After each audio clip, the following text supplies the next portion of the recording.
એમને તો એ કોન્ટ્રાક્ટરો સાથેની ભાગીદારી છે, ખનન માફિયાઓ સાથે હપ્તા ચાલે છે, એમના વાહનો એમાં મૂકેલા છે.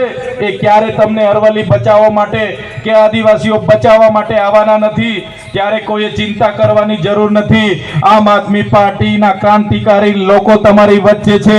આવનારા દિવસોમાં ક્યાંય પણ કોઈ માતા બહેન સાથે અન્યાય થશે, મારા ખેડૂતોમાં સાથે અન્યાય થશે કે મારા યુવાન ભાઈઓ સાથે, ચાહે વહીવટી તંત્ર અન્યાય કરે, ચાહે ભાજપના નેતાઓ અન્યાય કરે, આવનારા દિવસોમાં એ લોકોને પણ આપણે છોડવાનું નથી. ઈંટનો જવાબ પથ્થરથી આપણે આપવાનો છે.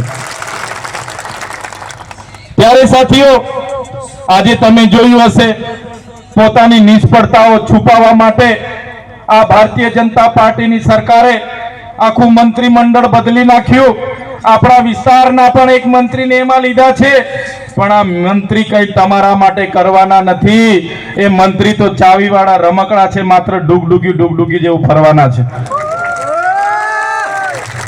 એ મંત્રી તમારા કોઈના કામ કરવા માટે તમને મળવાના નથી.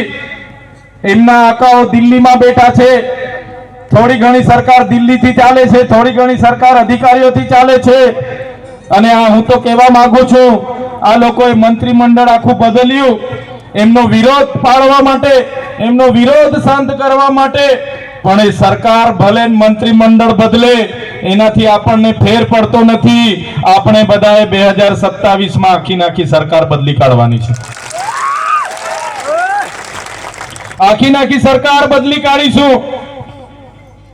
ત્યારે આજે તમને શું લાગે છે? આ સરકાર ચાલે છે.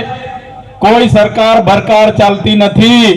આજે તો દિલ્હીથી બધું ચાલે છે અને સરકારમાં રહેલા મંત્રીઓ એ સર્કસની જેમ ત્યાં પોતાનું પાત્ર નિભાવે છે.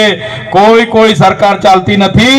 આપણી સરકાર, આપણી ગ્રામ સભાનો પાવર છે. એટલે આવનારા દિવસોમાં રૂઢિગત ગ્રામ સભાઓ ભરવાનું તમારે બધાએ ચાલુ કરી દેવાનું છે. ત્યારે સાથીઓ, અંબાજીના લોકો માટે અમે બોલીએ. ગયા વર્ષે પોસીના માટે ત્યાંના લોકોની જમીનો છીનવાઈ ગઈ, ઘરો તોડી નાખ્યા, એના માટે લડ્યા. ગુજરાતમાં નર્મદાના કેવડિયા માટે લડવાનું હોય, નર્મદાના વિસ્થાપિતો માટે લડવાનું હોય. મનરેગા યોજનાના ભ્રષ્ટાચારો ઉજાગર કર્યા, નલ સે જલ યોજનાના ભ્રષ્ટાચારો આપણે ઉજાગર કર્યા. આપણા યુવાનોને શિષ્યવૃત્તિ નહોતી મળતી, સરકાર સામે લડીને ફ્રી સીટ કાર્ડ ચાલુ કરાવ્યા, સરકાર સામે લડીને પોસ્ટ મેટ્રિક શિષ્યવૃત્તિ ચાલુ કરાવી, એમના તાઇફાઓને ઉજાગર કર્યા. ત્યારે આ સરકારને ગમતું નથી. તમે જોયું હશે, હમણાં એક સામાન્ય ન્યાય જેવા કેસમાં મને એરેસ્ટ કરી લેવામાં આવ્યો. મને બળજબરીપૂર્વક મીટિંગમાં બોલાવ્યો.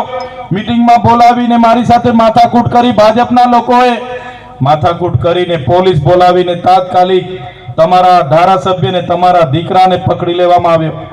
મને કોઈ પણ મામલતદાર ડેડિયાપાડાની કોર્ટમાં રજૂ કરવામાં ન આવ્યો. મને ડાયરેક્ટ રાજપીપળાની જેલમાં નહીં, સેશન કોર્ટમાં રજૂ કરવામાં આવ્યો. અને સેશન કોર્ટમાં તમે કદાચ જોયું હશે, મારા વકીલો કોર્ટમાં આવવા માટે આજીજી કરે કે ભાઈ અમને જવા દો, અમારી ચૈતરભાઈના વકીલ છે, અમને કેસ લડવા દો.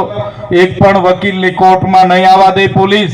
એ ભાજપના નેતાઓના ઇશારે એ પોલીસે નર્મદાની જેલમાં રાખવાની જગ્યાએ વડોદરાની સેન્ટ્રલ જેલમાં મને નાખી દીધો.